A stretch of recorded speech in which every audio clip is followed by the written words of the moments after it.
Insurance isn't one size fits all. That's why drivers have trusted Progressive's Name Your Price tool for years. Just tell Progressive what you want to pay, and they'll show you coverage options that fit your budget. Visit Progressive.com to find a car insurance rate that works for you. Progressive Casualty Insurance Company and Affiliates. Price and coverage match limited by state law. Why have I asked my electrician I found on Angie.com to bury my pet hamster? I was so moved by how carefully he buried my electrical wires, I knew I could trust him to bury my sweet nibbles after his untimely end. This is very strange. Angie, the one you trust to find the ones you trust. Find pros for all your home projects at Angie.com. There's no place to escape to. This is the last podcast. On the left. That's when the cannibalism started. What was that?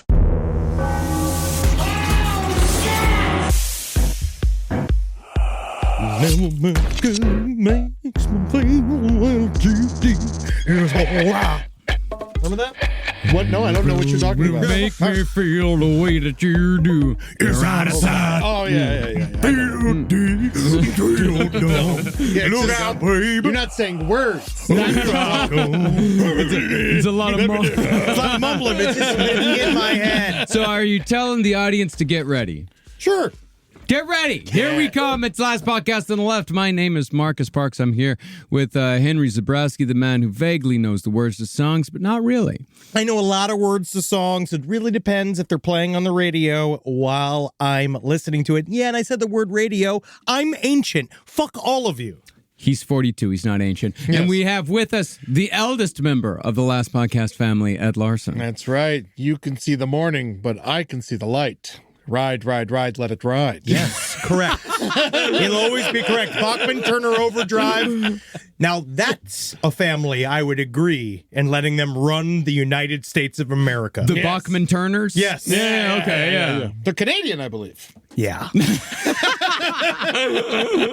Why are we talking about the men who run America? Well, today we are starting a series. It started off as a one-parter, then it moved to a two-parter, and now it is a fucking three-parter. This is the DuPont Foxcatcher murder. On January 26th, 1996, an Olympic gold medal winning wrestler named Dave Schultz was murdered on a sprawling estate in Pennsylvania called Foxcatcher Farms. He was murdered by the farm's multi-millionaire owner and heir of the DuPont family named John E. DuPont. Now, was he dressed like a fox? Because that would have been his first mistake. So these would then be the DuPont furry murder. But it's not. And honestly, I wish they were. Now, John E. DuPont is indeed a fascinating and bizarre character worthy of an episode. But after looking into this story further, we decided that the story of John DuPont would work as a nice companion piece to our series on Alec Murdaugh.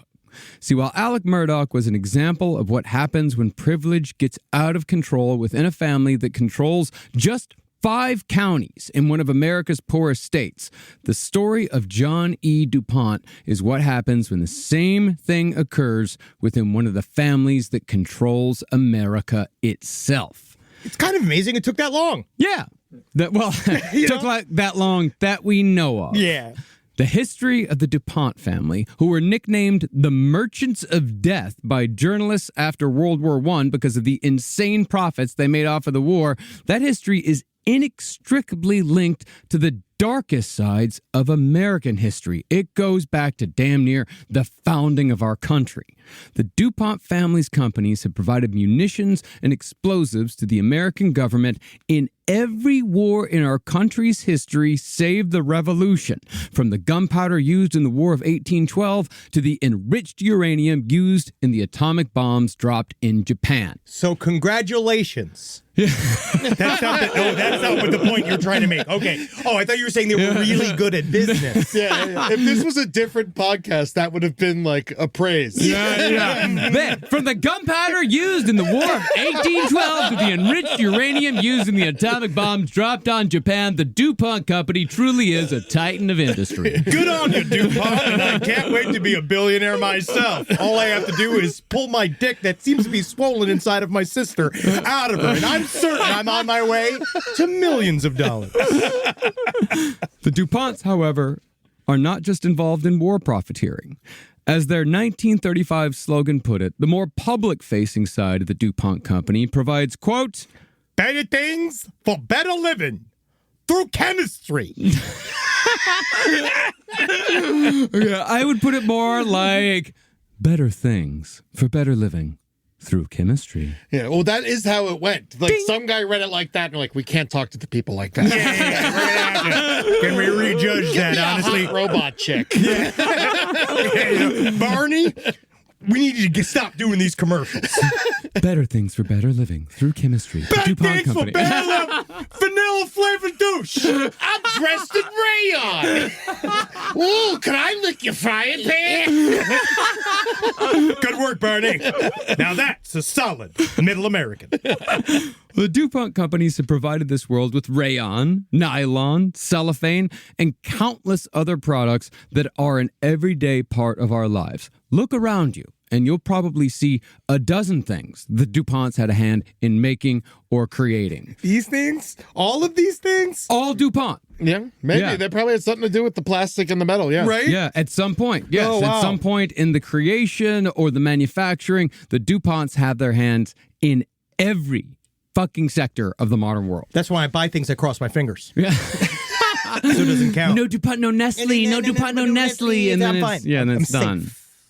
Well, on the dark side of that, though, the DuPonts were also responsible for the manufacture and widespread use of leaded gasoline. Lead gas pollution has all but been proved to have heavily contributed to the serial killer epidemic and the high crime rates of the late 20th century. These trends of violence have risen and fallen in every single country in the world that has used, then banned, leaded gasoline. It has been proven.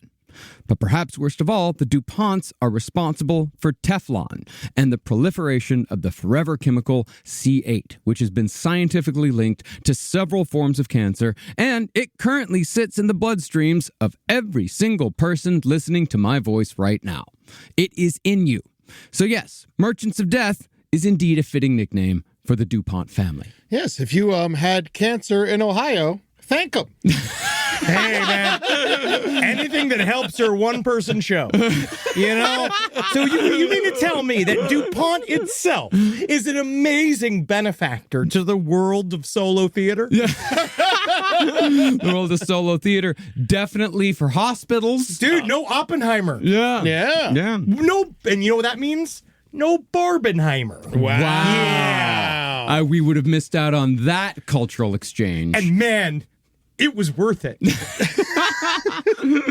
Now, the DuPont family knew that leaded gasoline, Teflon, and C8 were dangerous and deadly from the get-go, either because their workers lost their minds working with it, as it was with leaded gasoline, or their scientists straight up told them, this shit is bad, as they did with Teflon and C8. The DuPonts just don't fucking care.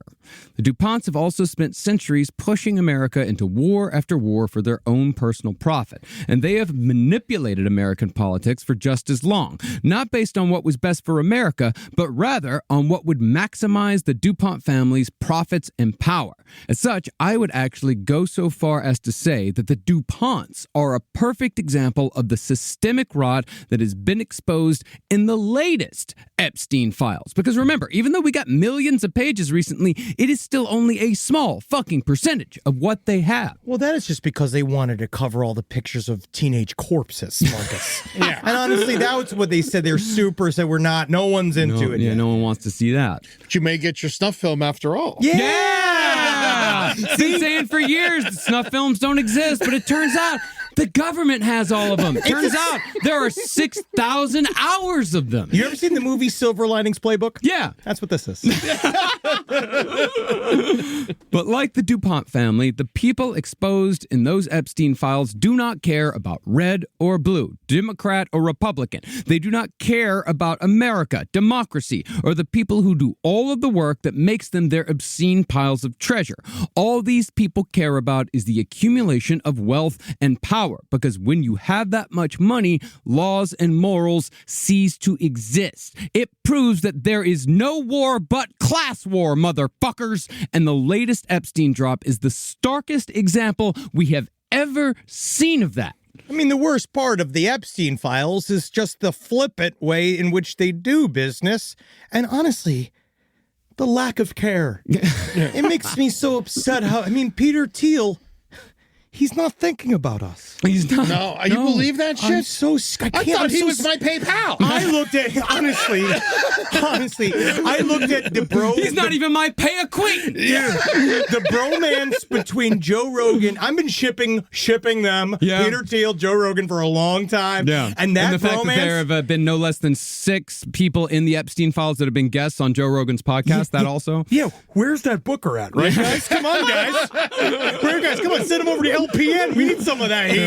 Actually, I think it might be up to 8 now. As they discover more and more names. Man, it's just I got a feeling this is going to be like the series that makes me the most angry. It's going to make you very angry. Like, at least with like serial killers, there's like passion and artistry. Sometimes there are lazy serial killers. I still believe that Nathaniel Bar-Jonah is the laziest of the serial killers just because he used his butt. Yeah, because he just sat on kids. Yeah, that's just fucking, it's fun for a time, but after a while, you gotta mix it up.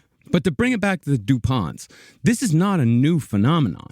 See, the Epstein class, that's the class of people so rich that they exist in a world free of consequence. Those people have been using the rest of us as pawns and playthings for centuries. I would actually go so far as to say that the DuPonts are not only a part of the Epstein class, but were in fact one of the families that created the conditions that made Epstein possible. If you want to know how we got here with Epstein, it is essential to know the history of families like the DuPonts here in America.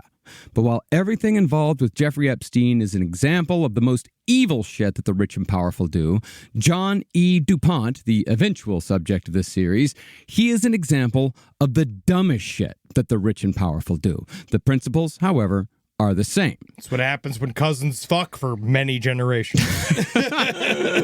See, John DuPont was extraordinarily wealthy, completely detached from the real world, and out of his fucking mind in every way possible. But even though he was crazy and dangerous, he had no guardrails whatsoever because he was rich, and he lived life without consequence. Instead of using his money to build a pedophile island, though, John DuPont used his wealth to turn his Pennsylvania estate into a compound dedicated to his personal obsession. John DuPont was obsessed with athletics and specifically competitive wrestling. Not professional, but competitive, like collegiate and Olympic wrestling. But even though it was not a sexual endeavor in any way whatsoever, John DuPont truly loved competitive wrestling simply for what it was. He still destroyed lives, made people miserable, and eventually committed murder when his playthings began behaving in ways that John DuPont did not want them to. You hear that, Rob? Better be careful. Better be careful. One question What are you talking about? Our fucking we buckle under the least of our employees' requests. We learned. We've learned wisely. We've learned. With Epstein, what I find interesting is what we're seeing here is, again, the difference between the Murdochs, which is a B team Illuminati, to the DuPonts. C team even. When you look at the DuPonts, it's C or D. They're huge, right? Epstein, what he wanted to do deep in his emails is that you saw some of the things that he was talking about was trying to connect back to old money. That was a thing that Epstein never got. He was talking with the Rothschilds. He tried to create some fake lore about his own family name connected to Adolf Hitler. All of this shit, dude. That's the goddamn it. That's the most insane thing where he said that his family owned the boarding house that Hitler stayed at in Austria, and that they were the ones who made Hitler hate Jews. It was like a whole thing. Was he bragging? Yes. It's like a bragging thing within these worlds. And he was trying to create lore about himself because Epstein, no matter what he wanted, he was nouveau riche. Yeah. No matter how much money he made, no matter how many connections he made, he was trying to set this situation up for himself. And it just shows it takes family. Yeah. Vin Diesel knew. Yeah. Well, I mean, Epstein did try making his own family with, what was it, the genetically engineered... he was trying to make, his cum farm. Yeah. Right? He had his cum farm where he saved his farm, and he was trying to make a baby, factory. Mm-hmm. There was all that stuff. But to be frank, I honestly think at this point, he might have been infertile or something, because you'd think he'd have dozens and dozens of children. You think so? And Well, it he seems- might. But we You don't don't know. know. But it seems that the cum didn't take. Seems like him. But as it was with Alec Murdoch, to show you how someone like John DuPont comes to exist in this world, we're going to cover the history of the DuPont family. Because if we're talking about pure death and suffering, the DuPonts rank as probably the most evil family in American history. Like, you've got to have one hell of a pedigree to take the spot as the most evil American family ever. So that's why we're going to spend not just one, but 2 entire episodes covering the absolutely horrific things that this family has done throughout the centuries before we even get to the Foxcatcher murder. Context. Context. If you want to talk context, the DuPonts are the context. They really put the cunt. The DuPonts are pure context. They are the context for why things are the way they are. And considering how incredibly fucking angry we all feel about the Epstein files, there is no better time than the present to lay out that context in full so we can start to figure out how to finally fucking do something about it. Plus, there's more than enough death, murder, mutilation, inbreeding, and explosions to give the DuPont story that old-fashioned last podcast kick throughout. Yeah. And also, we got plenty. Don't worry. This year, we have a lot of murder coming your way. Hey, there's plenty of, there's like 5 murders. Oh, no. I mean, like one-on-one murders in this episode, you know? Yeah. But That's again, well, under 10. It's not, was it under 10? It's a tragedy. Like over 1 million, it's a statistic. Yeah. We were talking about the DuPonts, like, an uncountable amount of deaths. It really, like, once we start getting into it and we get through, by the end of the second episode, they may be responsible for more deaths than any family in world history. Well, as the resident capitalist, I'll say thank you for the stock market, DuPont. Yes. my dad would always buy DuPont stock. He would always buy DuPont. It was the first thing he checked every time he opened the stock things. Yeah. But, we were poor. But, yeah. Yeah, it worked out great for y'all. Yeah, I saw all the generational wealth that you were handed down. I do know that your father bought only the finest garbage bags when he was wrapping the menu to make you drop weight. These are the scent locks. You're going to want this one. Hefty and a hefty.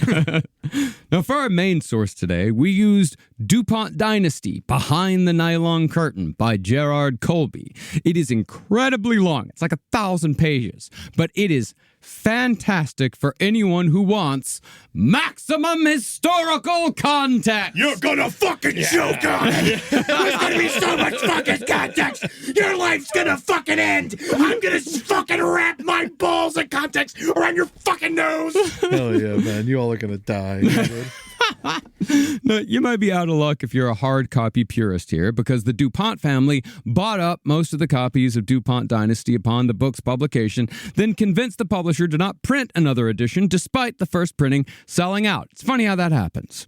DuPont Dynasty, however, is easily available through another corporate behemoth, Amazon, and is readily available on Kindle for anyone who wants to know how we got to where we are today. Interesting. I wonder why they expose them like that, because they're essentially just as evil. Amazon? Yeah. Oh, this Amazon don't care. Well, it's not. Yeah. Well, yeah. Amazon doesn't. They really don't care about anything. Yeah. I mean, they do. They've made life so simple that everyone's just like, fuck it. I want my package tomorrow. They have seen that the phrase "convenience is king" truly does apply in America. If you give Americans convenience, you can do anything you want. Sadly, they were more functional than U.S. government during the pandemic. It's really sad. Yeah.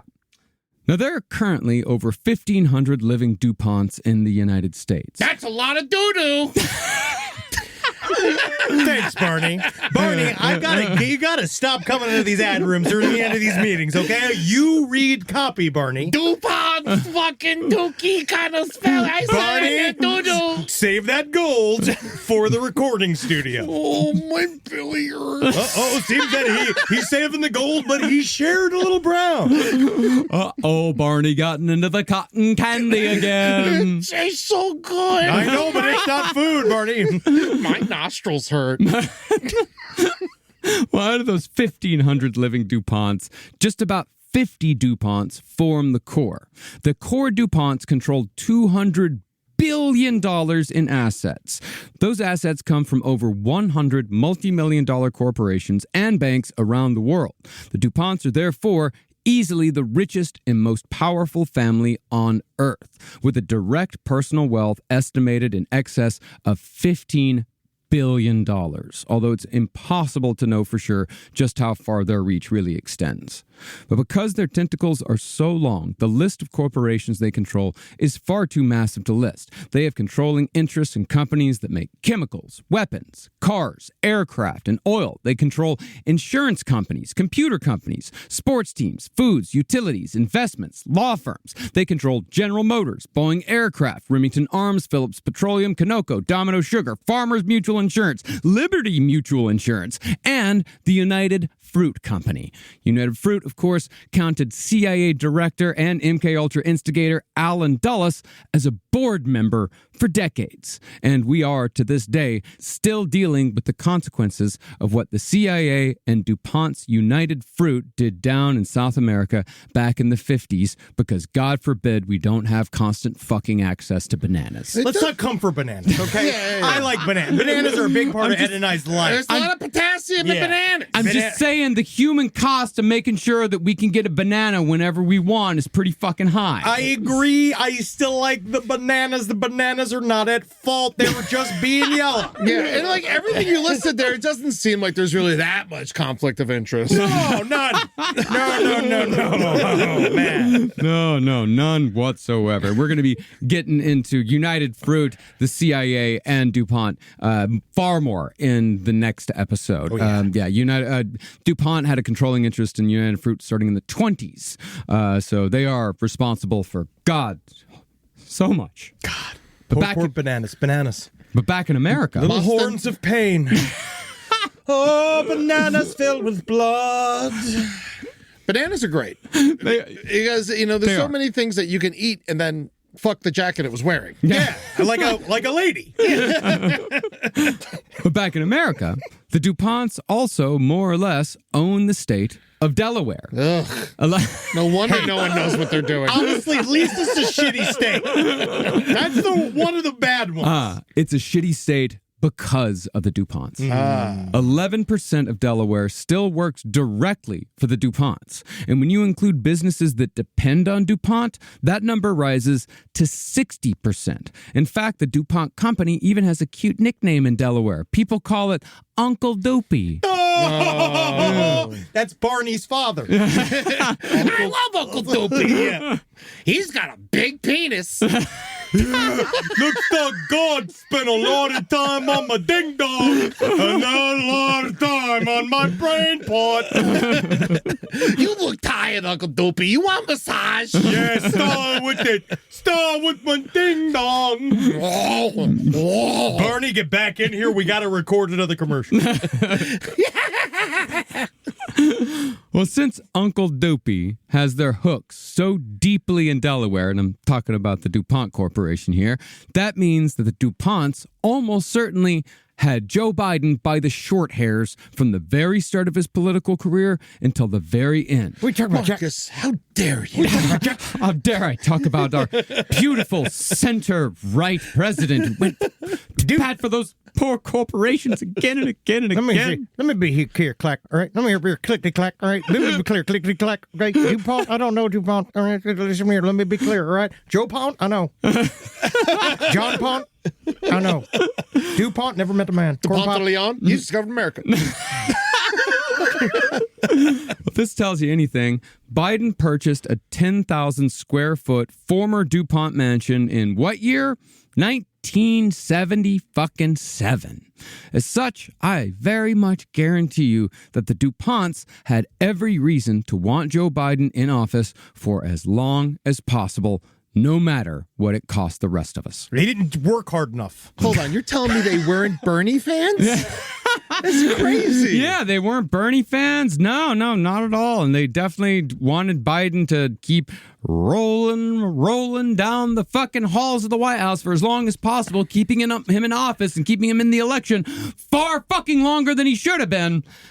Now, to show you how the DuPonts rose to power here in America, Hunter Biden's my president. Love Hunter, man. yeah. And you know what? Guess what? Not in the Epstein files. No, dude. Fucking, he just made his own stupid Ukraine money, man. It's so funny that like all these like former sex workers are coming out and talking about like how nice he was to them. Yeah, very generous. Fun guy. Just a fun guy. I did see a funny tweet that someone was like, yeah, Hunter Biden, of course he's not in there. He liked crack and adult Latinas. Yeah. Like, that's what Hunter Biden liked. Yeah. God, kept him honest. Yeah, it did. Rise from your grave. This podcast is brought to you by Squarespace. Squarespace is an all-in-one website platform that helps you stand out online. Yes, that's right. You don't have to smash your face with a hammer. You can just start a business. It's got everything you need on Squarespace, from securing your domain to building a professional site and showcasing your work all in one place. Let's say you want to show everybody how you can carve your ribs out of your lower abdomen so that you look more like a Ken doll. That's amazing. You can bring your vision to life with AI-powered design or curated templates, plus flexible editing tools that helps you create something that truly reflects your style, especially if you are somebody that is trying to corrupt the young men of America. That's what Squarespace is really going to help you. Squarespace makes it easy. It makes it easy for you to put all that together, and you just go to Squarespace and do it all. Thanks, Braden.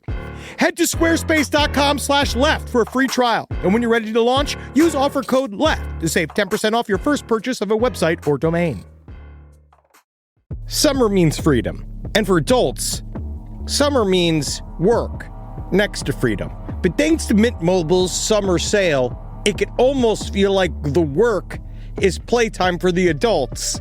Right now, all of Mint's plans are $15 per month, even unlimited.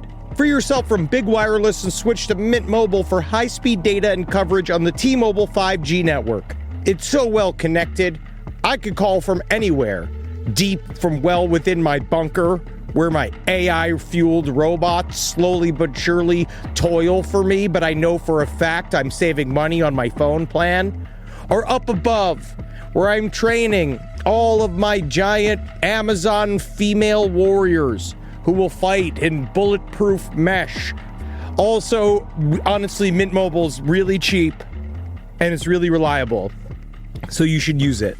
To get your new wireless plan for just $15 a month, go to mintmobile.com/LPOTL. That's mintmobile.com/LPOTL. Cut your wireless bill to $15 a month at mintmobile.com/LPOTL. That's it. There's no catch.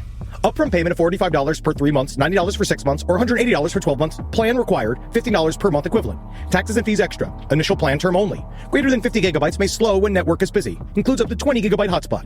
Capable device required. Availability, speed, and coverage varies. See mintmobile.com. You tired of spending way too much time trying to figure out your finances? Welcome to the club. Rocket Money makes it easy. Like Sunday morning. With Rocket Money, you can track subscriptions and have the ability to cancel unwanted ones in just a few taps. You know how many times I subscribed to mustard clubs? Those mustards, they are not cheap. You can set budgets and goals, get personalized insights and regular reports, and receive real-time alerts for large transactions, upcoming bills, refunds, and low balances, all in the Rocket Money app. Why don't you get yourself some ketchup, some relish, with all that money you're saving? Maybe a hot dog, if you got a death wish. Rocket Money is a personal finance app that helps you find and cancel unwanted subscriptions, monitors your spending, and helps lower your bills so you can grow your savings. Let Rocket Money help you reach your financial goals easier. Join at rocketmoney.com/LPOTL. That's rocketmoney.com/LPOTL. rocketmoney.com/LPOTL. Now, to show you how the DuPonts rose to power here in America, we actually have to go all the way back to the fucking French Revolution. Every time. This is why it's hard to find context, man. I assure you, it really does all start here. Now, we don't need to get super deep into the French Revolution today. That's a series for another time. We know. But for the purposes of this episode, all you need to know is that in 1780s France, the king had lost the support of the people because life was shit for most Frenchmen. See, King Louis had driven France into an economic depression through both the 7 Years' War with England and the rampant corruption and decadence of the upper class, which all this was fantastic if you were rich, if you lived in Versailles. It was fucking amazing. But the majority of France did not live in Versailles. And so Enlightenment thinkers like Francis Bacon and our very own Benjamin Franklin, Yeah, I'll buy a woman. they began spreading the idea that if you had one person, like, say, a king, making decisions based only on what the king thought was best, then those decisions very often made the lives of most people pretty fucking horrible. I also was reading about the bathing habits during the time period of the royals. I got into this long thing about how truly putrid it was. Yeah. Hanging out with the rich people in Versailles. Yeah, man. Because bathing was considered to be you'd wear all this makeup and you'd wear all this stuff, and bathing was considered low class. Yeah. So they would just dump perfume on themselves over and over again and just fucking reek. And they all were melting from syphilis. Yeah. You know fun. who didn't like France? John Adams. No. Hated it there. Oh, Yeah. interesting. Well, after America's successful revolution against King George in 1776, the French started their own revolution against their corrupt monarchy in 1789. You're welcome. So that's the kind of shit that we do around here. That's the kind of fucking shit. Although their revolution was far bloodier and far more cruel than the American Revolution. I think in that way it made a more lasting impression. Yeah. Now, a lot of Frenchmen were living high on the hog as a result of the corrupt monarchic system that spurred the French Revolution. And while a lot of those people died during the chaos, one man in the French court who survived was Pierre Samuel Dupont. Now, Pierre Dupont had been born the common son of a watchmaker, but through pure ambition, he had wormed his way into the courts of both Kings Louis XV and the XVI, as what else but a financial advisor. What does that sound like? A guy with no skills who manages to charm his way into a scenario where he to control all of a rich guy's money. Yeah, just because he knows the best way to make money and he knows the best way to fuck people over. Time. Yeah. In fact, Pierre Dupont's ideas had heavily influenced both the corrupt French courts and the economic policies that kept the rich rich and the poor poor in France. But outside of his capacity as a financial advisor, Pierre Dupont was also a part of the negotiating team that allied France with the colonies in America against their common enemy of England during the American Revolution. And so, and this is the most important part, after America gained independence, Pierre Dupont befriended the American who was acting as a diplomat to France in the 1780s. Pierre Dupont's new friend was none other than one of our most famous founding fathers, Thomas Jefferson. Old ponytail boy. Yeah. It's all about who you know. Yeah. You know what also all the Epstein stuff really shows me? I'm so glad I was bad at networking. I hated networking so much, and this is all networking gets you. Well, you just said no in some very key situations. That really did help me. Yeah. I want to say I'm proud of me. Yeah, I'm proud of you as well. That I wasn't either corrupted or fully sucked. Yeah. Now, Pierre Dupont was without a doubt a monarchist, but his reasons were, of course, evil and cynical. See, the DuPonts always ran their companies and their company towns in America with a DuPont knows best attitude. In other words, they ruled everything like kings, because the DuPonts were very much of the belief that the people on high should always tell the people down below what to do, and the people down below should follow their orders without question. Well, they believed it was the natural order of things. Mm-hmm. Well, I mean, it goes back to the divine right of kings, the divine right of gods, which, today is borne out by the whole prosperity gospel that you see in evangelical Christians. I am rich because God wants me to be rich, and anything that I do with that money must therefore be godly. It's the same shit that kings used to say. I am king because God wants me to be king. Therefore, anything I do is the will of God. It's the exact same fucking logic. It's kind of interesting because it used to be almost even kind of cute in a way that they'd hire a bunch of children to run the factories. But now it's just the humans are going to be plugged directly into some sort of box in which we're just going to use their flesh as a battery. Sure. For computers that are going to write songs and make comedy shows. Yeah. And Like that's like what we're about to do. Yeah. Where else are we going to get the water from? But on the capitalist side of things, Pierre Dupont also knew exactly how to make money within the monarchy system that the French elites had built in their country over the centuries. And Pierre Dupont absolutely did not want that to end. He was against the French Revolution, of course. But as a result, Pierre Dupont was very nearly publicly guillotined during the French Revolution's so-called Reign of Terror, in which tens of thousands of people had their heads lopped off to the delight of the cheering French crowd. yay! The Reign of Terror, however, ended before Dupont's head ended up in the body pits. Yeah. If there was one that we could have just get him in there. Yeah, he would have been another fucking guy, another guy named like Ron Pont or something else. At least some other fucking guy doing the same exact shtick, unfortunately. Well, Dupont was therefore released from prison. Pierre, however, still believed in the monarchy. So after he publicly opposed Napoleon Bonaparte's rise to power in the 1790s after the revolution, Pierre was thrown back into prison. And so, after he was released, Pierre finally decided that France was no longer stable enough to make money, or at least no longer stable enough to make money the way that he knew how to make money. In 1799, Pierre Dupont decided to try his luck in America, where his friend from the French court, Thomas Jefferson, was just about to be elected our third president. Man, fucking TJ, dude. Everyone thinks he's the best. Thomas Jefferson? Yeah. He can say, that's what they teach us anyway. That's what they teach us. It's John Adams. It's definitely John Adams. He's the good one? Yeah, Where's John his Adams. memorial?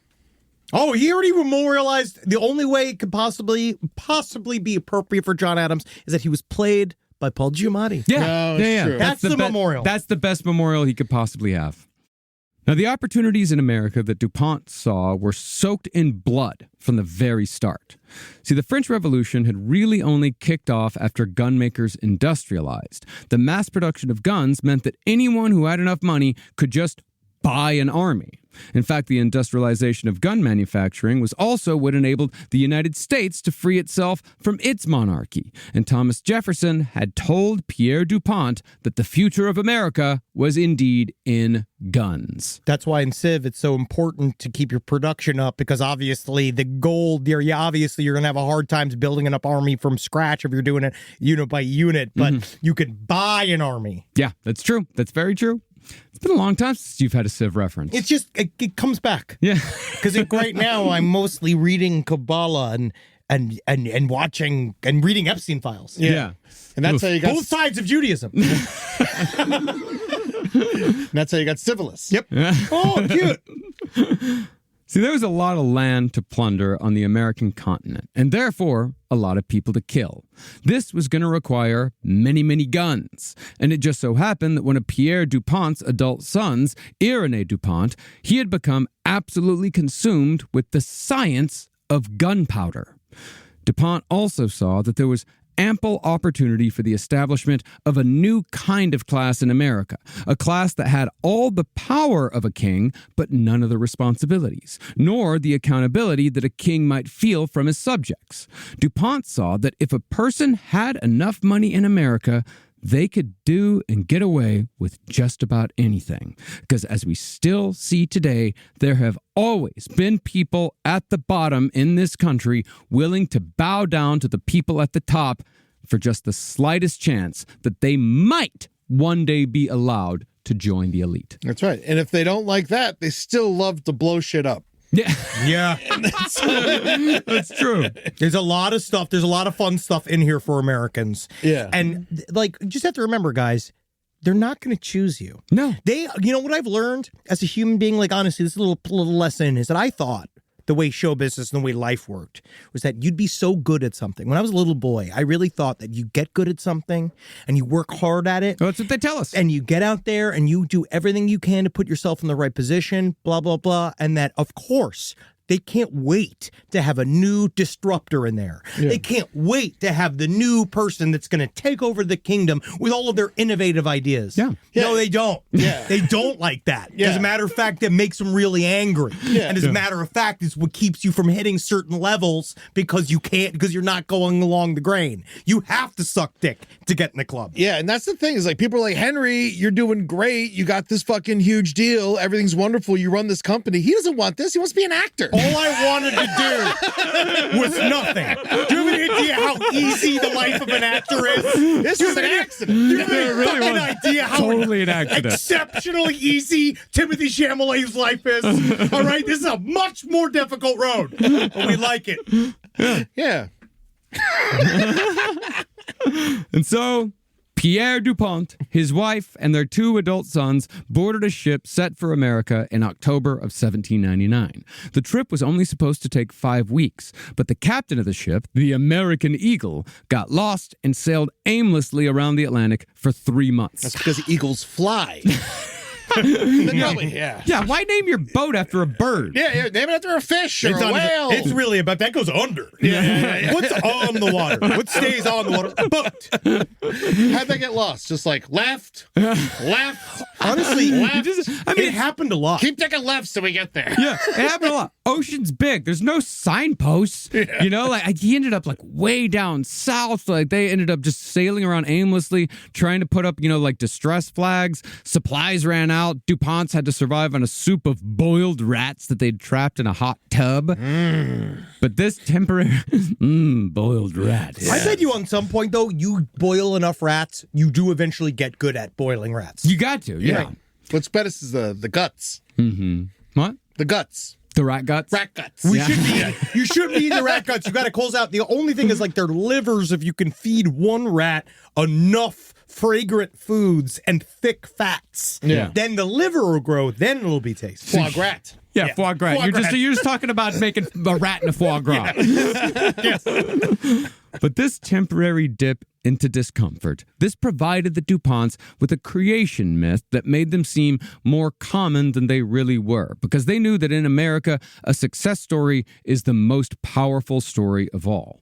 Their official biography claims that they arrived in America with no money. But in reality, they landed on our shores with large wooden crates full of furniture, clothes, books. They had $250,000 francs in cash, with millions more on the way.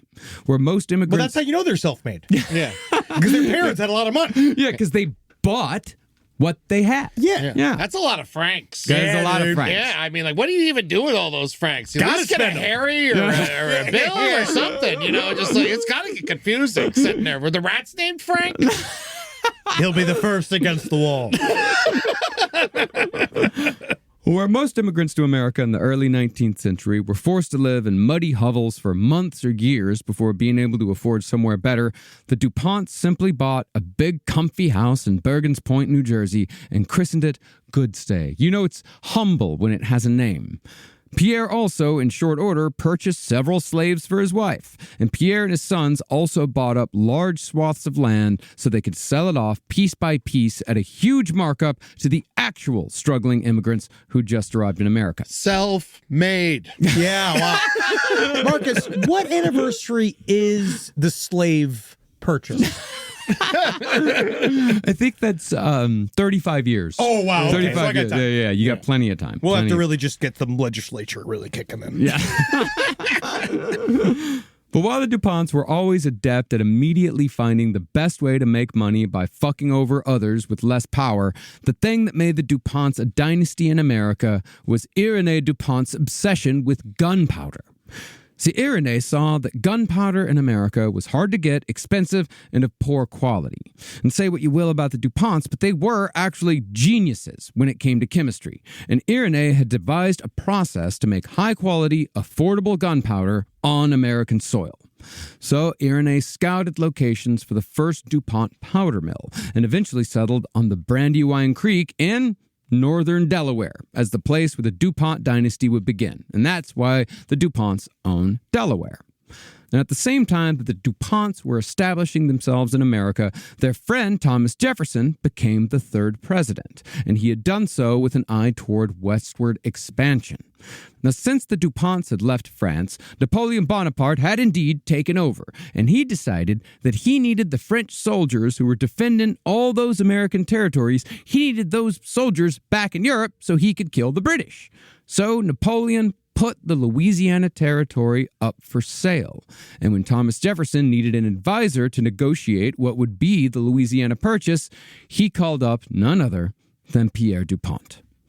Now, since the DuPonts were heavily involved in the Louisiana Purchase, which effectively doubled the size of our country overnight, Thomas Jefferson returned the favor by leading the United States government into a contract with the newly established DuPont Gunpowder Company.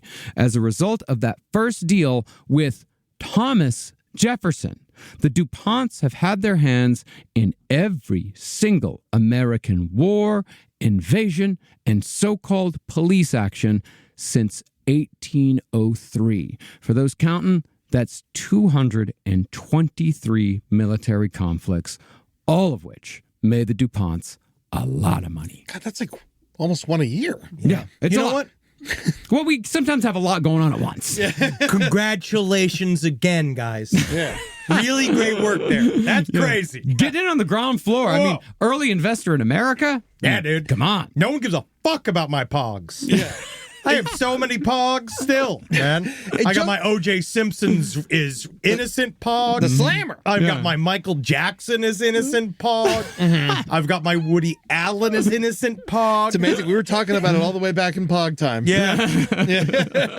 And just like we said earlier, you read that whole thing in a different inflection, they look like fucking heroes. Exactly. It's a big. Yeah. That's a crazy deal. They've been involved in every single American war, invasion, and police action since 1803. Yeah, That's, it's like for those counting, that's 223 military conflicts and still going to this day. We're looking at you, Iran. I feel like we're at the DuPont Museum with Barney there, who's just been like, and that's why we try to make the braziers. We made all sorts of braziers. We need more pudding in the cafeteria. Barney, not now. And no pudding, we're out of pudding. Barney, don't worry, here's some lead.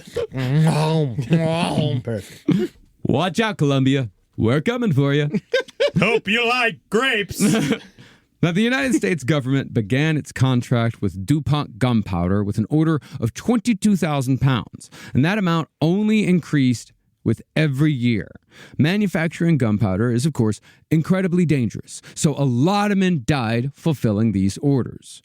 These guys worked in conditions that would become basically the DuPont style. These men were tasked with doing the job as quickly as possible, as cheaply as possible, and to hell with any hazards that might come as a result. Gunpowder manufacturing, for example, was so dangerous that workers would stand behind stone walls when it came time to mix all the ingredients together. Walls that were supposed to shield the men because explosions occurred so often at this step in the process. Now, you mean to tell me this whole situation's completely safe? My one question is, why is there so much rubble? Do they work? Explosions were actually so common that powder mills were built with only 3 walls. This enabled the brunt of the frequent accidental explosions to blow outside into the river instead of towards the workers, which, of course, also polluted the fuck out of the river. No. That's like when you're laying in bed with your wife and you fart outside the blanket. That's what I do, man. Send it to the closet. Yeah, man, we definitely know as like a Jersey family that the DuPont family ruined the Raritan Bay in New Jersey to the point where it's like the largest like $2 billion settlement, and it's still fucked up to this day from everything that they built for World War II. But hey, those fish got all that money. Yeah.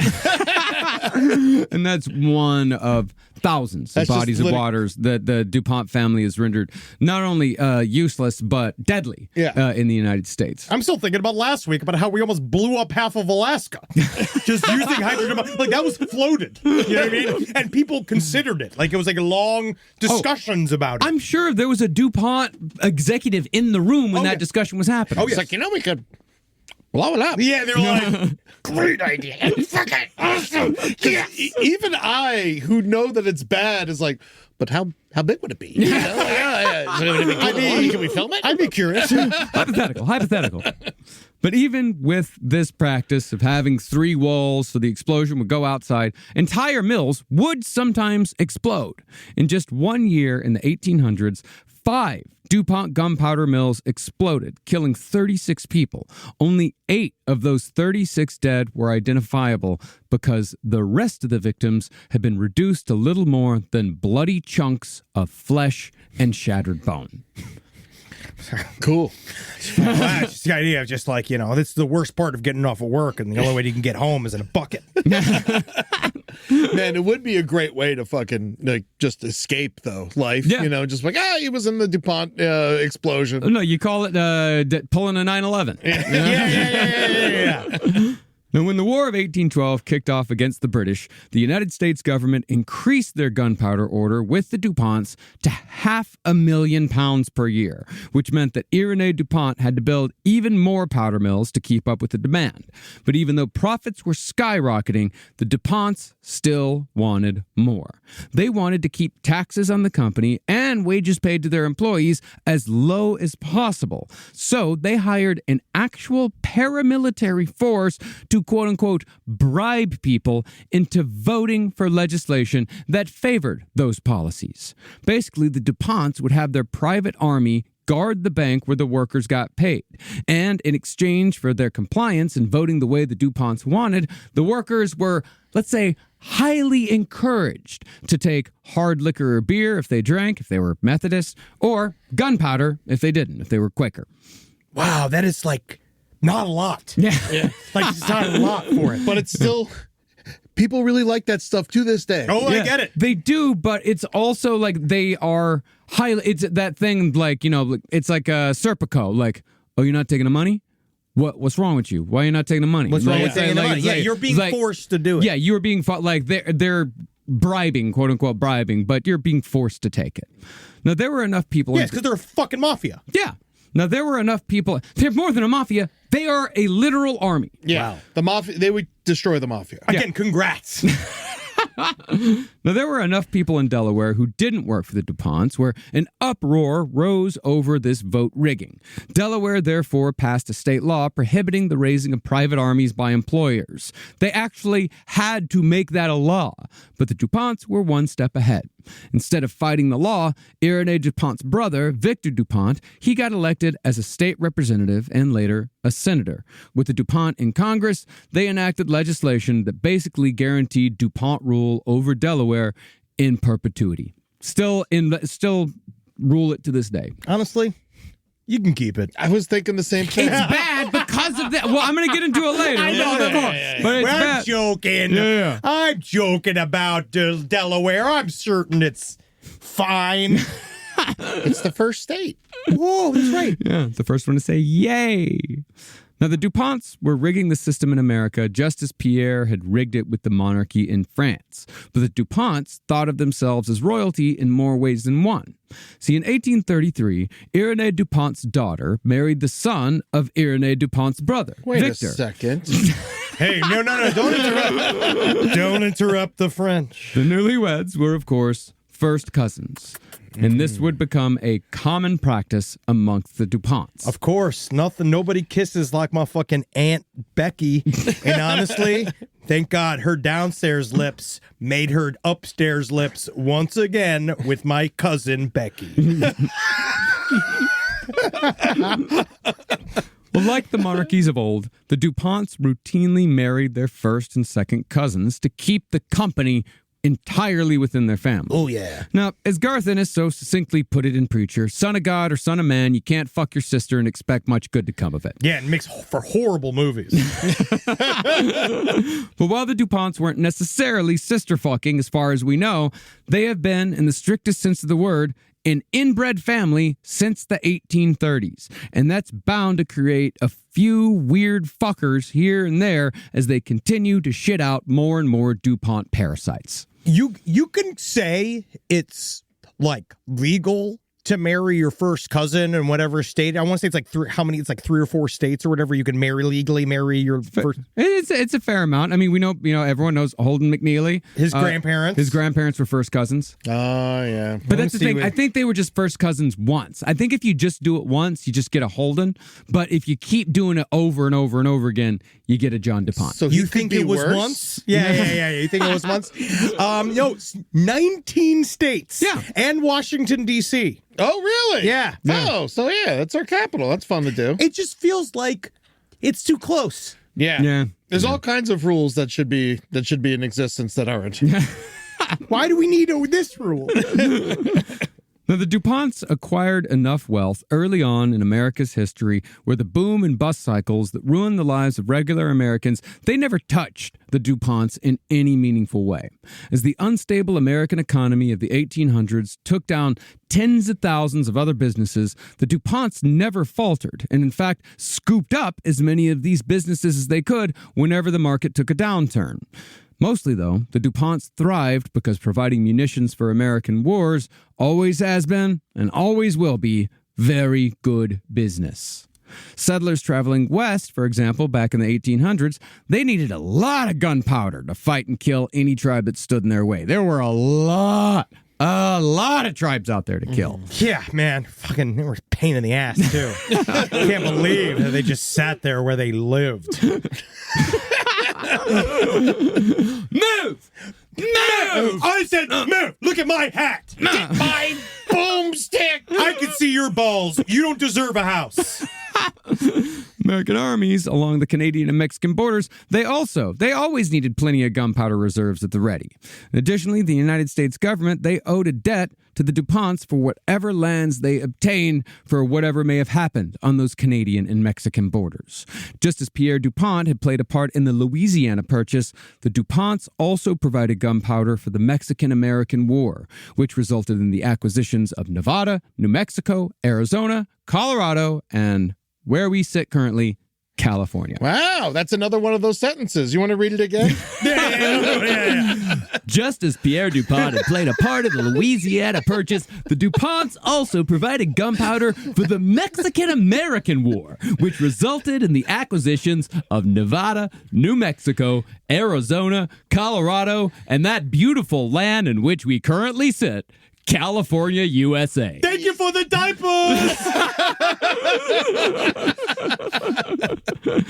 The DuPonts, however, were not selling gunpowder to America because they believed in the American experiment. The DuPonts were pure business and therefore sold gunpowder to whoever wanted it just so long as it didn't conflict with their biggest contract, the one with America. For example, even after Pierre DuPont had been jailed in France for speaking out against Napoleon Bonaparte, Pierre still sold 40,000 pounds of gunpowder to Napoleon Bonaparte to aid Napoleon's conquest of Europe. Where are you going to get it? Check's clear. By the 1830s, the DuPonts were also exporting 1.2 million pounds of gunpowder per year to South America and the West Indies in service of slaughtering those indigenous populations as well, meaning that the DuPonts were, in effect, the sponsors of indigenous genocide across the globe. Them and smallpox. And hey, but again, remember, if the indigenous people had the scratch, they could have bought it too. That's right. And I think that's what we're talking about here, is if they wanted to get in. So you're talking about the market forces. Market forces. Okay, You see, if they really wanted to get in there, they could have bought it. Doing it the right way. Yeah. The American way. And also the French way and the Markic way. And every way. The Western way? Yeah. Well, it may also come as no surprise that the DuPonts were pro-slavery. Or, as they put it, they weren't pro-slavery, they were against abolition. Hey, no reason to be negative. We don't like to make people upset. The South really likes to blow shit up, and they buy a lot of bombs from us, so please. You know what? I also kind of noticed that a lot of the North had slaves anyway, so we didn't really, in the end, we thought you guys didn't really care. We don't really care. Yeah, I'm in Delaware. I had slaves. But when the American Civil War broke out, the DuPonts sided with the Union because the United States of America had always been the DuPont's best customer. Did they sell gunpowder to the South? No, not at all. In fact, the way that the DuPonts set up pricing, and because the DuPonts had become the biggest supplier of gunpowder in America because they had been kind of like near a monopoly. They charged the United States 33 cents per pound for gunpowder, whereas the Confederacy had no access to DuPont gunpowder. And the DuPonts did make the best gunpowder around, so the Confederacy had to pay up to $3 per pound for their gunpowder, which of course greatly contributed to the Confederacy's defeat. And it shows you exactly how corporations can simply use prices to shape the world to fit their own wants and desires. It's how it all works. And in one hand, it's like, yeah, good, I'm glad the North won, but it's also interesting the fact that it's like the very first like inner war we fought was also about like resources, and those with the most resources won. So you hear that, all you Confederate sympathizers? It's DuPont's fault that you lost. You should take your anger out Anti-corporation. on Dude. DuPont. It was DuPont who did it. Yeah, they hate your flag. Yeah, dude. Go throw some cellophane. Go, honestly, wrap your Confederate flag in some cellophane, bring it down to the local state house, and just start fucking stabbing elected officials with it. That's what I recommend you do. Or I would say go through your house and find every single product that has DuPont's hand in it, and you take it out to the front yard and you burn it. And then you go back into your empty lot, because your house is going to have to be burned down as well. Yes. So yeah, go for it. Rise from your grave. So a lot of people are super worried about investing. I understand. Money's fake. And you're like, why can't I just pull all my money out of the bank, turn it into like essentially smelted precious metals, place them up inside of my anal cavity in order to get across the various country lines? I understand you. I'm with you. I'm like you. But things like Acorn showed me it's okay to invest. Give your money a chance to grow with financial wellness app Acorns. Sign up in minutes and start automatically investing your spare money, whether it's a little or it's a lot, especially if it's a little.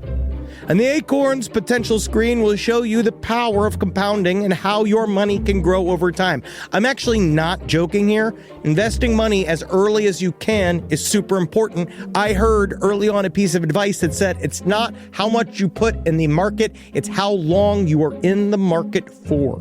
All right, so go and do it. Sign up now and Acorns will boost your new account with a $5 bonus investment. Join the over 14 million all-time consumers who have already saved and invested over $27 billion with Acorns. Head to acorns.com/left or download the Acorns app to get started. Paid non-client endorsement. Compensation provides incentive to positively promote Acorns. Tier 2 compensation provided. Potential subject to various factors such as customers' accounts, age, and investment settings. Does not include Acorns fees. Results do not predict or represent the performance of any Acorns portfolio. Investment results will vary. Investing involves risk. Acorns Advisors, LLC, an SEC registered investment advisor. View important disclosures at acorns.com/left. The first few weeks back at school set the tone for the rest of the year. iExcel helps kids build confidence and get up to speed fast. iExcel is an award-winning learning platform that helps kids truly understand what they're learning, whether they're building math confidence, strengthening reading and writing skills, or reviewing science concepts. We know our little Carmelita is doing extremely well in chemistry, to the point where we're almost concerned. Her experiments are taking her to the edge of knowledge and bringing her to questions of not whether she can do what she wants to do, but whether she should. And Wendy's learning a lot about the Civil War.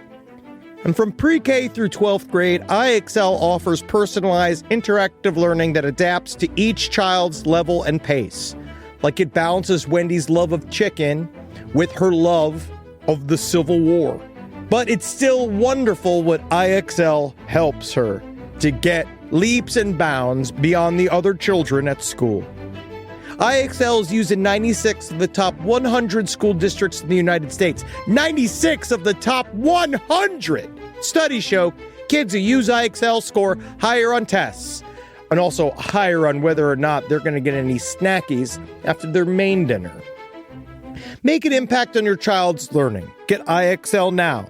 And Last Podcast on the Left listeners can get exclusive 20% off iExcel membership when they sign up today at iexcel.com/left.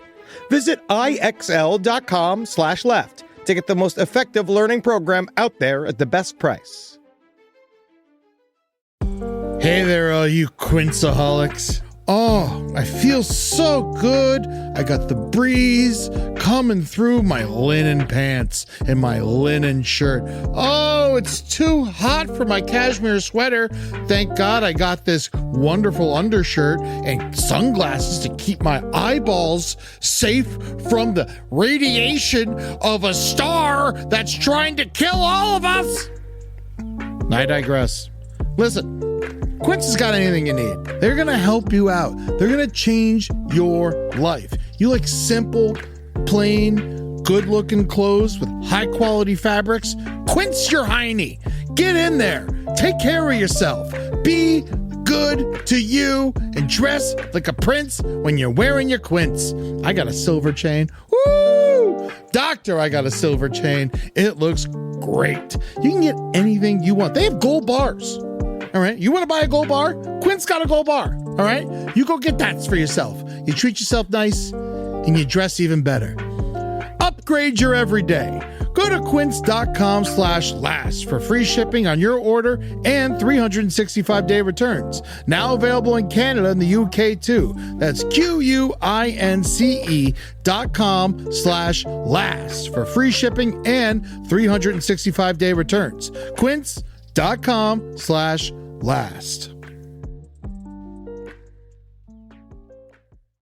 Now, gunpowder was merely where things started for the DuPont family. In the late 1860s, an enterprising member of the family named Lamont DuPont became very interested in a new invention called dynamite. Lamont, however, was one of the few DuPonts to become a victim of his own system. See, Lamont had to contend with the head DuPont at the time, Henry DuPont, and Henry was notoriously stubborn. He thought the dynamite was too newfangled. Why use dynamite when gunpowder can do the job just as well? Because you understand, dynamite bigger. Yeah. Big. And so Lamont went behind Henry DuPont's back and began making dynamite in his own factory in New Jersey. But since Lamont DuPont was so hell-bent on getting dynamite off the ground, he was present and involved when his New Jersey plant blew the fuck up. One day in 1884, Lamont was working on his chemical mixture when he accidentally allowed 2,000 pounds of nitroglycerin to boil overnight. What? That's a bad accident. I know. Rookie mistake. Yeah, I know it is. I always. And sometimes he's like, I just cut it so close. Yeah. This caused an unstoppable chain reaction. And even though Lamont tried to dilute the mixture himself, it was too late to stop the inevitable explosion. The vat blew up, taking the entire factory down with it. And since the mill was built into the side of a hill, tons of earth came crashing down on Lamont, breaking his neck instantly and badly mutilating his corpse. That's a lot of doo-doo. You're right, You're right. You're right, Barney. Let's get you back over here. Stop looking at all the tragedy. Stop eating all the rubble. I'm sucking on a god. I like that. Now play with that funny little mechanism there. Now, Lamont DuPont was nowhere near the only person killed in a DuPont munitions factory in the 1800s. Throughout the century, almost 400 people died in DuPont powder mills, mostly from explosions caused by static electricity. See, safety regulations slowed down production. We all know this. So the DuPonts lobbied for laws that prevented unionizing and therefore prevented regulation on the argument that unions, it impeded the DuPont's free speech. It's the First Amendment. Think about the concept of a corporation's free speech. Yeah, man. All they want to say is dynamite. That's it, buddy. Let their freak flag fly, man. DuPont workers, however, pushed forward. But when they began striking in the 1890s, DuPont hired private and federal armies, police, and who else but the infamous Pinkerton Detective Agency to end these strikes with swift and brutal violence. At the same time, though, the DuPont family was going through a fair amount of personal dramas. Aww. They think about how hard a time they're having. They're distracted. There's so much going on when you fuck your cousin. Oh, I guess it's It's because you got to, I mean, honestly, you spend so much time together having growing up together. I miss all my cousin Cuddles. You fuck just like my uncle. I know your daddy's knees are broken by the DuPont jackboots, but this other DuPont's having a fight with his brother. I actually really feel a lot for them. Well, in 1892, a DuPont named Louis shot himself in the head with a revolver because he was upset that his brother was marrying a woman that Louis loved. Not a cousin, by the way. Also, guess what? Major ick, guys. Yeah. Girls don't care. Girls are like super not impressed if you blow your brains out in front of them. Yeah, and like, by the way, the head's like the worst place to shoot yourself. You like almost always die. Yeah, so. For being a pussy. Totally true. But speaking of cousins, a bit of a DuPont family feud swelled when another DuPont man declined the option of marrying one of his cousins in favor of a poor Irish barmaid. Quite scandalous. The scandals only continued when a Kentucky DuPont named Alfred, the wealthiest man in Louisville, he was shot and killed by a disgruntled sex worker after Alfred got the sex worker pregnant and tried abandoning the poor woman. She wasn't having it. Gunpowder barons, they're just like us. It's all right. I get it. It's a lot of pressure. You need to have your was it gamol? What's it called when you got the lady on the side? Was it when the gamol? Mistress? No, the guma. The guma. The guma. Guma. Are you talking Italian now? It's a Sopranos thing. Okay, yeah. Guma. Well, it's a mob thing. The guma sucks your dick. Your gun mole. Yeah, no, that's my official girlfriend because your wife, she can't do that. She kisses my kids with that mouth. Yeah, you can't go fucking around. You got to make sure. You got your guma. Yeah. Well, this guy's guma shot and killed him. What are you going to do? Now, when this happens sometimes. Die. Now, when the so-called American century began in 1900, the DuPonts found a way to be at the forefront of just about every great project for the next 100 years. Wow.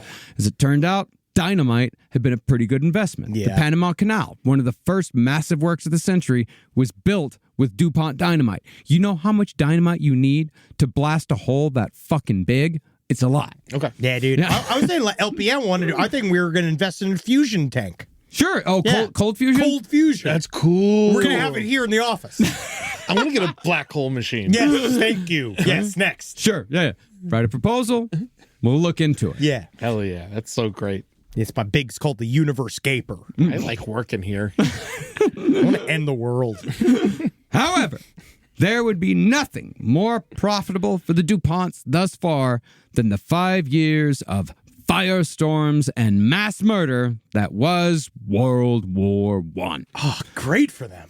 15 to 22 million people would be dead by the end of the war. But in the United States, the war would also create 20,000 new millionaires. That equals out. That's amazing. Oh, that's the same. Yeah, it is pretty. I mean, if you're looking at the map, how they look at it, yes, if human lives equal capital, then net positive for America. And many of those millionaires would, of course, be DuPonts. Now, the DuPonts had switched to smokeless gunpowder by this point, along with everyone else. But if you'll remember, the key ingredient in smokeless powder was industrial alcohol made from fucking molasses. Do you remember? That means that the DuPonts were possibly, inadvertently, connected to the Great Molasses Flood of 1919 because nobody in America made more smokeless gunpowder during World War I than the DuPont Company. Yeah, sure. So it didn't fucking not. Yeah. You know what I mean? Like, it definitely didn't help. So were they like responsible for that too? Was that their company? It was not their company. I did check on it. Actually, it was one of their competitors. Okay. But They were driving the market. Yeah, they were driving the market because Yeah. that's the thing is that these competitors were needing to make as much as possible to try to compete with the DuPonts because the DuPonts kept their prices so low. It's the same thing that like Walmart does today. You keep the prices incredibly low to drive out all the local competitors.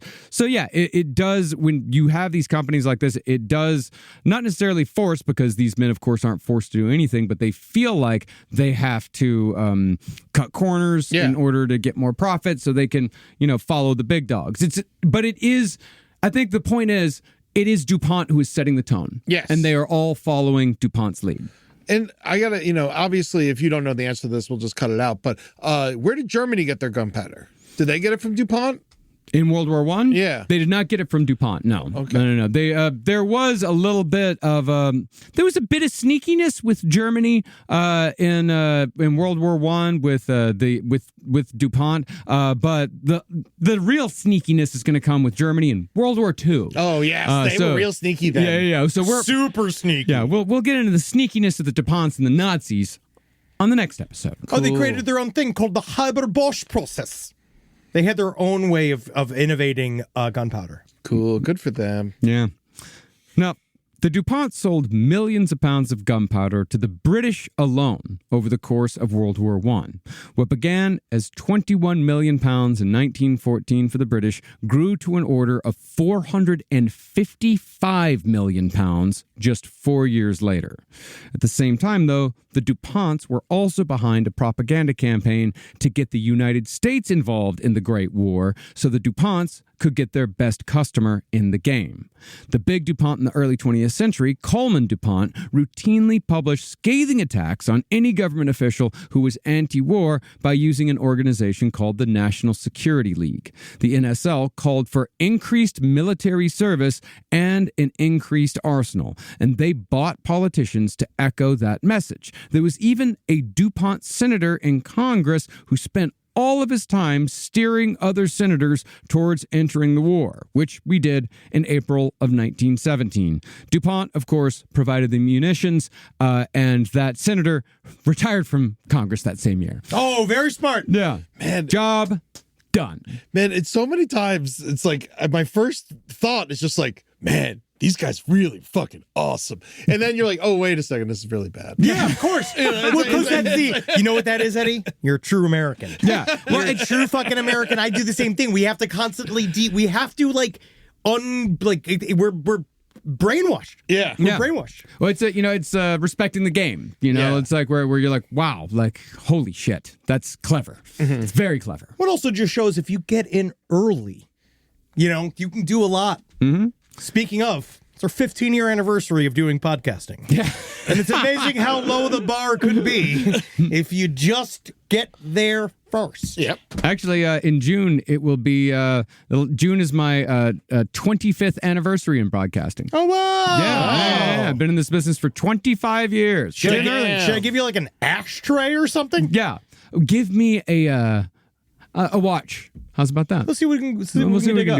Yeah, see what we can dig up. Yeah. I'll look at you. Yeah, please look at me. Now, the DuPonts did not just look at me. Look at me. Look at me. Now, the DuPonts did not just manufacture explosives for the Allied forces, although the DuPont company did make 40% of all the explosives used by the Allies throughout the war. Remember that the DuPonts were chemists, so they also manufactured deadly poison gases for use in the battlefield. They made chlorine gas. They made the dreaded mustard gas. They were not the only people who made this stuff, but they definitely made it and sold it, and it was used on the battlefield. Now, the point of both of these gases is that they burn and blind the enemy. While one gas mostly burned internally, while the other mostly burned externally, it's hard to say which one was actually worse. And I actually kind of want to ask the two of you, like, after I give you all of what these do, tell me which one you want. All right, cool. Yeah, okay. We'll I'm leaning towards mustard. Love pretzels. I mean, I do too. Honestly, like first response would be like mustard or chlorine. I'm like, give me a mustard. Yeah, dude. Is it honey mustard? Well, it's actually more sulfur. It's mustard because sulfur's yellow. Oh, I thought it was farts. Sulfur's farts. Yes. Oh, yeah. But I like a good sulfur bath. We'll talk about it. Yeah, you did one nice one. Well, chlorine gas, for example, that causes internal burns to the esophagus and stomach when inhaled. It causes debilitating pain and frequently blood vomit.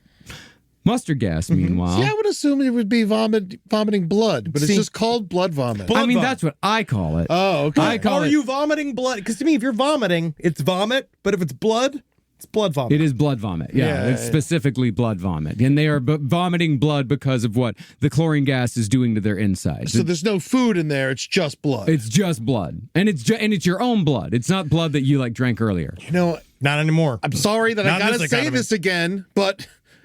Cool. Exactly. He's getting it. Mustard gas, meanwhile, could cause third-degree chemical burns all over the body, which often destroyed all the layers of the skin down to the deep tissue. But mustard gas was not a one and done. Within 2 to 48 hours of exposure, large painful blisters filled with fluid would form on the skin, and those blisters would only be made worse when the victim would sweat. So anywhere that you sweat, armpits, anything like that, that's where the blisters would be the most painful. Okay. And when the blisters burst open, they created open wounds prone to infection, scarring, and eventually skin cancer.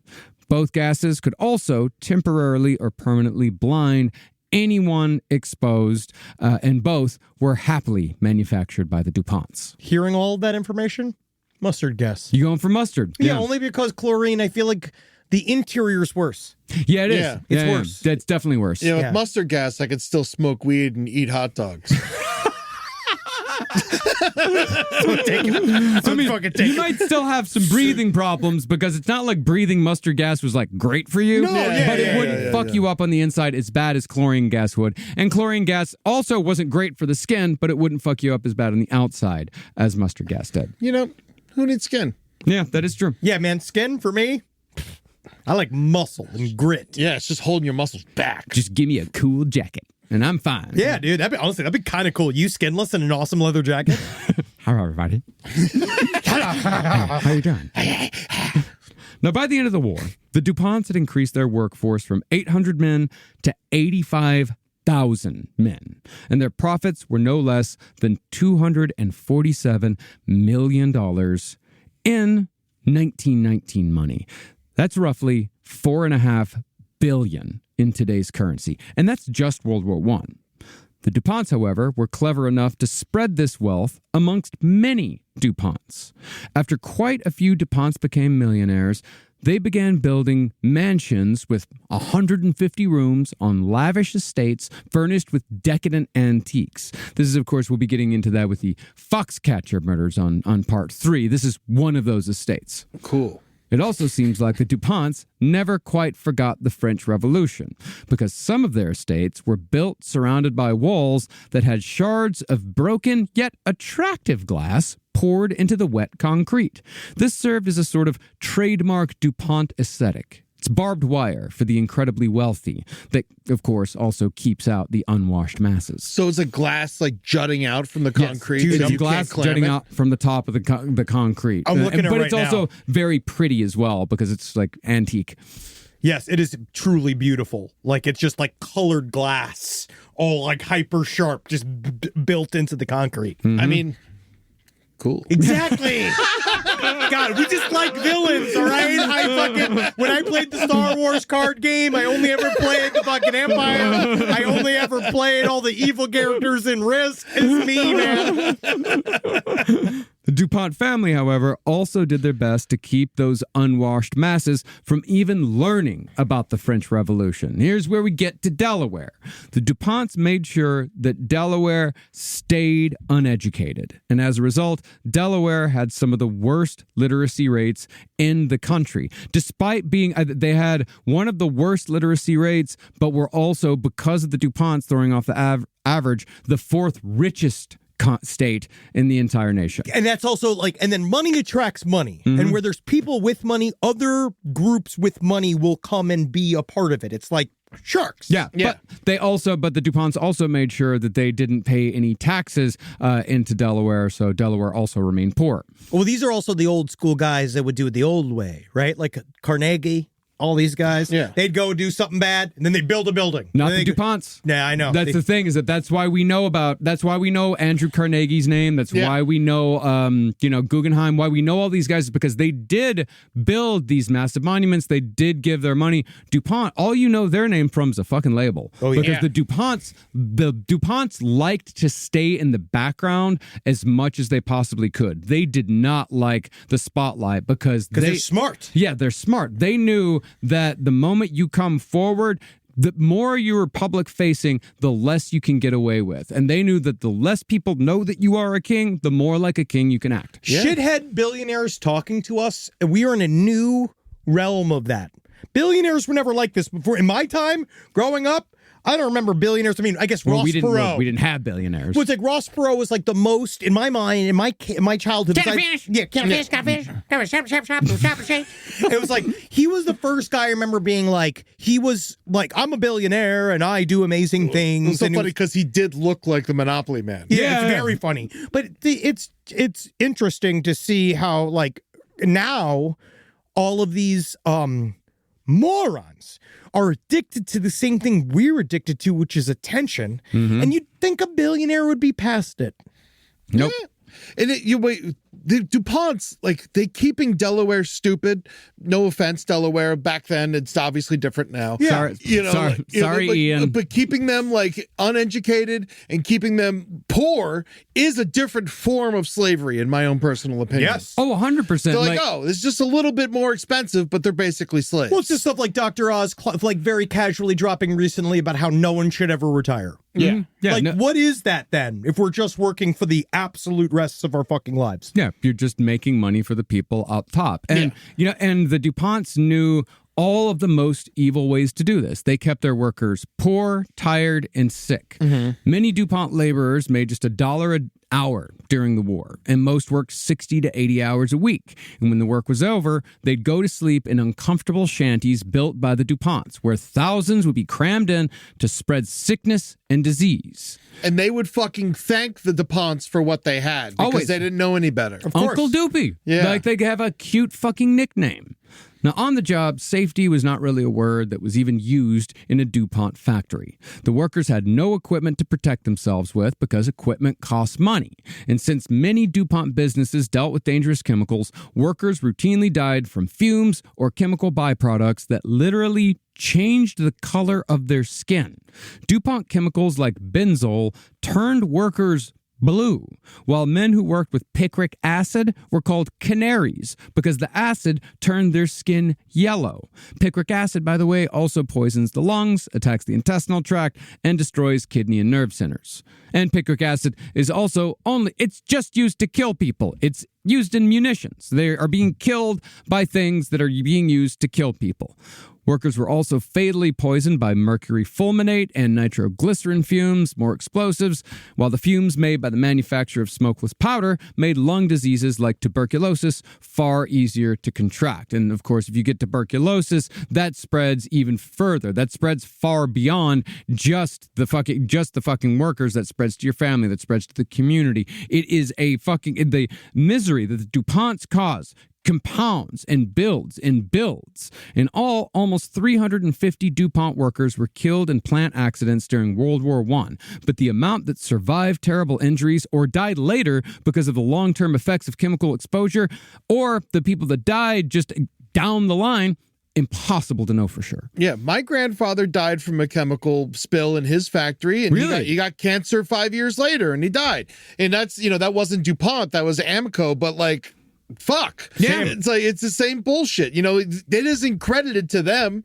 Like, the workplace incident wasn't what killed him. It was the cancer 5 years ago, but he wouldn't have gotten the cancer if it wasn't for that. Exactly. Yeah. I mean, that's what John Stewart was trying to fight for with all they were talking about after 9/11. All these people got super, super sick, and they were all like, but if they die like so much later, is it really a thing? Now, because the DuPonts cared more about 150-room mansions than the lives of their own workers, they spread propaganda that unions and strikes were un-American. Because remember, people can have their opinions about unions, but if someone tells you that unions are un-American, they are doing it on behalf of someone like the DuPonts. How do I put it? If somebody ever says the word un-American, don't take them seriously. No.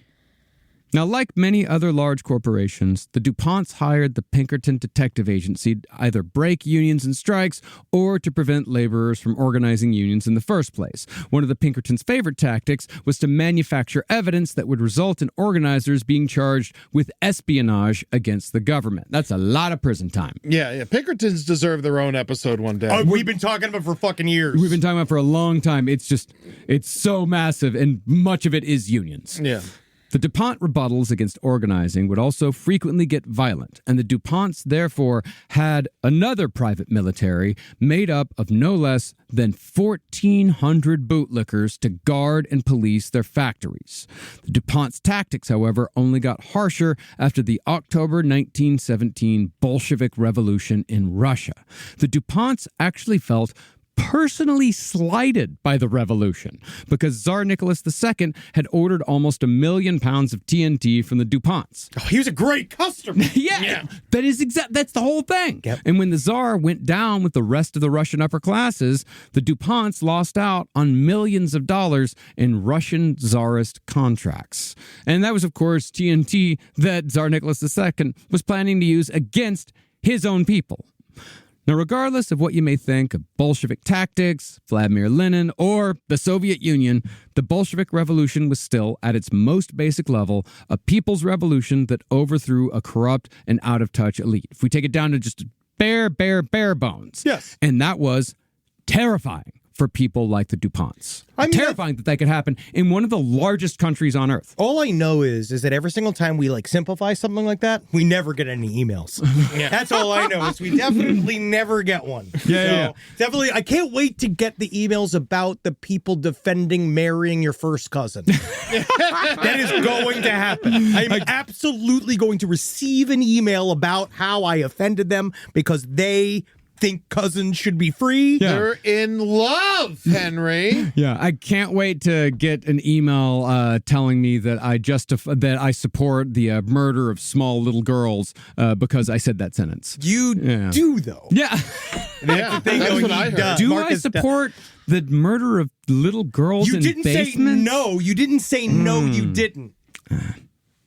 Fuck Anastasia.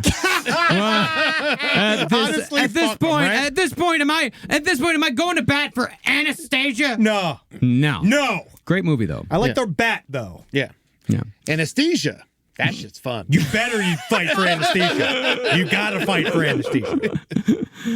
Well, the DuPonts, because they were so terrified of the Bolshevik Revolution, they, along with many other corporate leaders, began sowing the seeds way back in 1917 that the United States should go to war with Russia specifically to overthrow Vladimir Lenin. This shit did not start in the aftermath of World War II. It did not start with Stalin. It started in the beginning.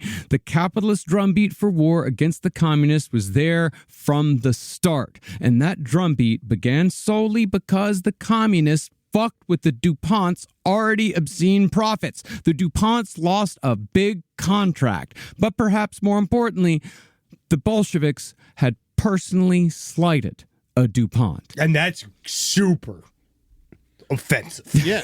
And, I mean, they come from the French Revolution. They know what this shit can lead to. Yeah. Now, the DuPonts enacted mass layoffs after the war, bringing their workforce of 85,000 down to 18,000 in just 7 weeks. Who needs them? Cut him loose! Cut him loose! That guy's coughing too much. Other companies did the same, and before long, 4 million people in the United States were unemployed. We were in a recession. But instead of taking care of the workers who had made them so much money, the DuPonts and the U.S. government were far more concerned with stopping the spread of communism. And the DuPonts did have reason to worry, because communism was very attractive to a bunch of guys who'd just been told to fuck off by the biggest corporations in America after they had just made those corporations record profits. And it's especially after a bunch of these guys' buddies have been killed by the corporate indifference and greed of these corporations. And that doesn't even get to how many guys had chronic health problems from the $1 an hour job that they no longer had. Of course, these guys are going to say, yeah, I might be communist. I might be a fucking communist. Yeah. So, to distract people from the real problem, which was that extremely wealthy families like the DuPonts use up the bodies and souls of average Americans and do everything they can to prevent giving a fucking cent back, the United States government used the playbook that the wealthy elites in charge are still using today. The government began telling people that the real problem here, I mean, you guys are fucking idiots, you don't see the real problem here. What is the real problem? Immigrants. Oh, well, that's a thing. It's not like we're a country made of them. No, the real problem is not those immigrants, not the white ones. Oh, yeah, The other immigrants. You're right. Other immigrants. And back then, the other immigrants were mostly, we talked about it in the molasses episode, Italians. Yeah. Yeah, wow. In the United That's a loud group of immigrants. It's a nightmare. The nightmare. If we throw out all the immigrants, who's going to give me a fresh pepper? Hey, whoa. Well, the United States, therefore, began a far-reaching, violent crackdown on the immigrant population to distract the public in 1917. This play has been in use for over 100 years. Now, the government began throwing people that they considered foreign anarchists, communists, or radical leftists into detention camps nationwide. The largest detention camp for immigrants was on, guess where? Ellis Island. Which is it's such a funny joke, which it tells you, all the shit the government's doing now, where it's like, it's kind of funny, like they're trying to be funny and kind of cute. Yeah, come on in, They've right over always here, fucking right over done here. it. Look, right over here, right over here. Yeah, you sit here right behind the island and look at her ass. Yeah. And that's where you fucking live now. Yeah, it's where you live until I send you back. Thousands of immigrants were deported without due process after detention, while all those who remained were villainized by America's right-wing media, who all said that anything that even smelled a bit like socialism, anything that wasn't pure, unadulterated capitalism, guess what? It's un-American. It's just fucking so ridiculous. And the DuPonts are behind all of it. Yeah. Or definitely one. I will say, I imagine. Oh, yeah. No, one up. Up.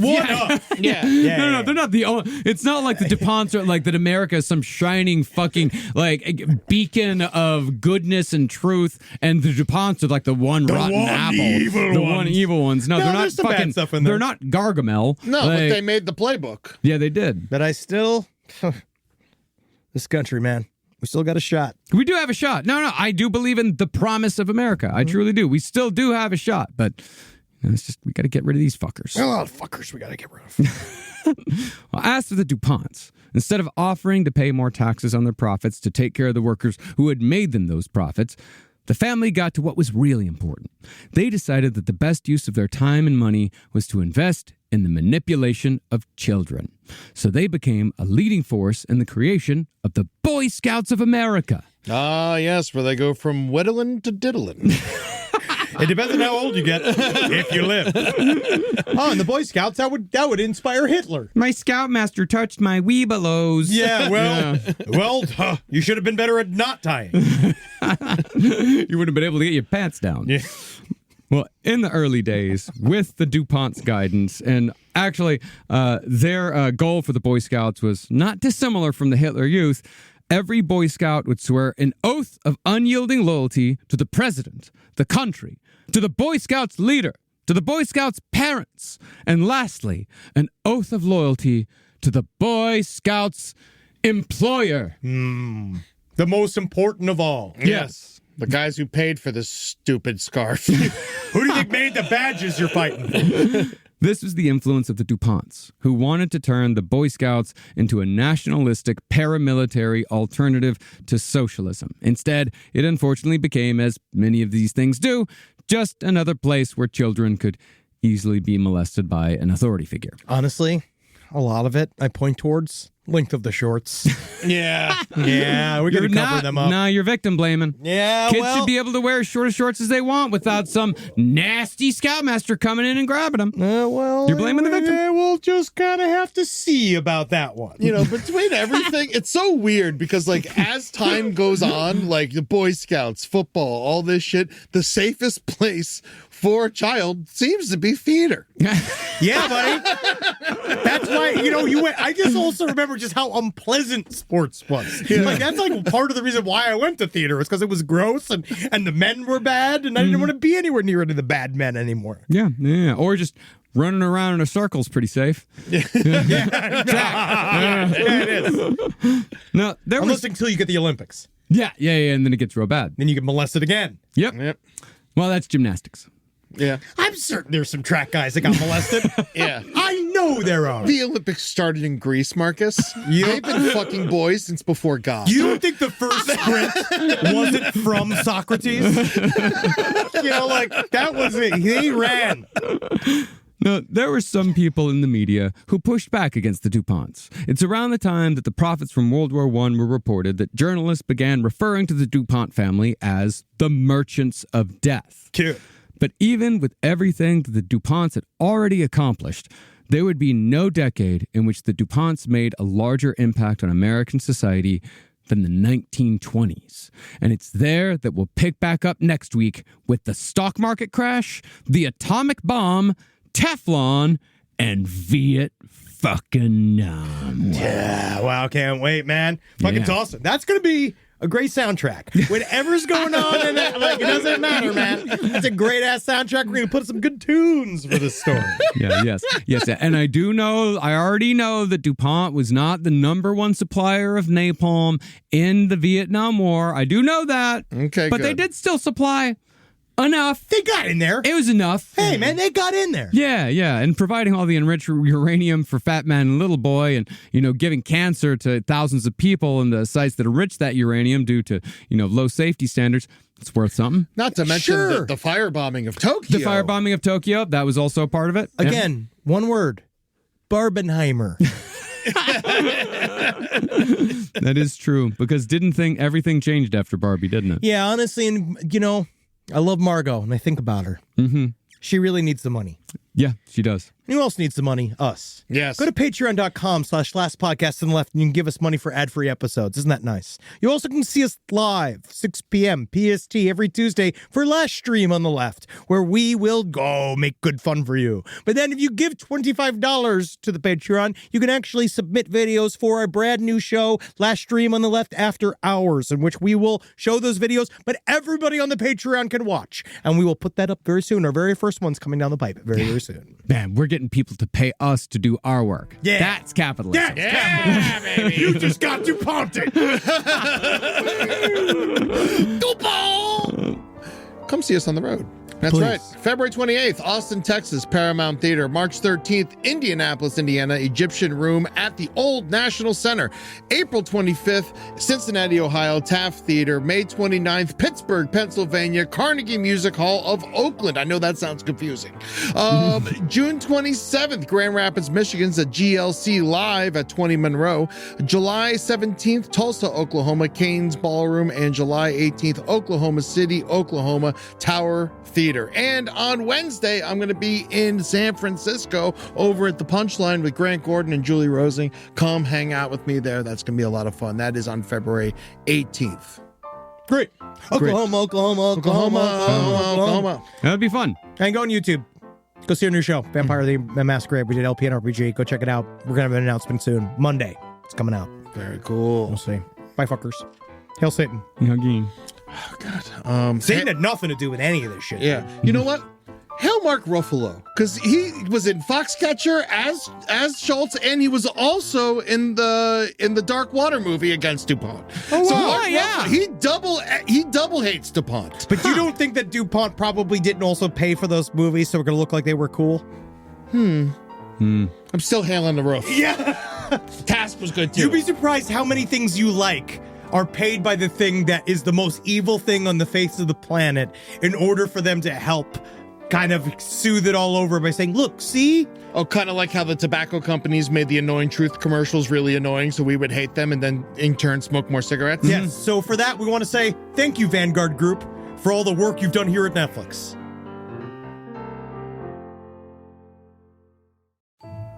Hey, weirdos. I'm Elena. And I'm Ash, and we are the hosts of Morbid Podcast. Each week, we dive into the dark and fascinating world of true crime, spooky history, and the unexplained. From infamous killers and unsolved mysteries to haunted places and strange legends, we cover it all with research, empathy, humor, and a few creative expletives. It's smart, it's spooky, and it's just the right amount of weird.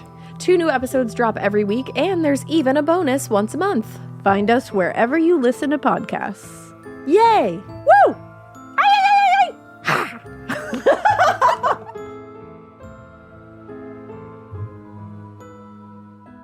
OmniWatch protects way more than just your passwords and logins. We protect what matters most. You, your family, and the life you live online. From scam alerts to dark web monitoring, OmniWatch has you covered around the clock. Real experts are just a call away, and with plans up to $4 million in identity theft insurance, you get total peace of mind. So whether you're Garden Gal 54 or Dad Bod 23, OmniWatch helps you browse, shop, and connect with confidence. Go to OmniWatch.com to get protected today.